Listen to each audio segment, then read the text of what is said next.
Hello friends, నమస్తే. ఒక్క రూపాయికే iPhone, ప్రభుత్వం సీరియస్. భారత్లో త్వరలో పండుగల సీజన్ ప్రారంభం కానుంది.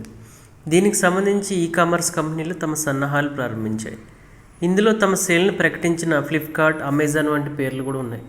అనేక ఆకర్షణీయమైన ఆఫర్ల ప్రకటనలు కూడా ఈ విక్రయాల్లో కనిపిస్తున్నాయి. ఎక్కడో ఒక చోట ఒక్క రూపాయికి ఐఫోన్ ఇస్తానని, మరికొన్ని చోట్ల తక్కువ ధరకి ఇతర ఖరీదైన వస్తువులపై ఆఫర్ను అందిస్తున్నారు. ఇలాంటి ప్రకటనలు చూసి వినియోగదారులు పెద్ద సంఖ్యలో ఈ కామర్స్ వెబ్సైట్లు లాగిన్ చేస్తారు.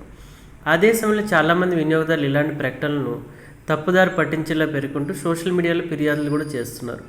ఇప్పుడు ఈ కామర్స్పై వస్తున్న ప్రకటనపై ప్రభుత్వం కూడా కన్నేసి ఉంచింది. ఈ విషయంపై జాతీయ మీడియా సంస్థ అడిగిన ప్రశ్నకు కేంద్ర వినియోగదారుల మంత్రిత్వ శాఖ కార్యదర్శి నిధి ఖరే స్పందిస్తూ, మాకు అలాంటి ఫిర్యాదులు అందాయి. ఈ కామర్స్ కంపెనీలు నమ్మశక్యంగానే వాదనలు చేస్తున్నాయి. కస్టమర్లు ఆర్డర్ చేసినప్పుడు డెలివరీ ఛార్జీలు కూడా తప్పుగా చూస్తున్నారు. డిస్కౌంట్ అకస్మాత్తుగా ముగిసిందని వినియోగదారులు చెబుతున్నారు. ఈ ఫిర్యాదులపై నిఘా ఉంచి చర్యలు తీసుకుంటాం. కస్టమర్లు ఇలా ఫిర్యాదు చేయవచ్చు అని పేర్కొన్నారు. ఈ కామర్స్ సైట్లో కస్టమర్లు ఇలాంటి తప్పుదోవ పట్టించే ప్రకటన చూసినట్లయితే వారు తమ ఫిర్యాదును కేంద్ర వినియోగదారుల మంత్రిత్వ శాఖ యొక్క ఫిర్యాదు పోర్టల్లో నమోదు చేయవచ్చని మంత్రిత్వ శాఖ కార్యదర్శి నిధి తెలిపారు. ప్రస్తుతం చాలామంది ఫిర్యాదులు చేస్తున్నారు.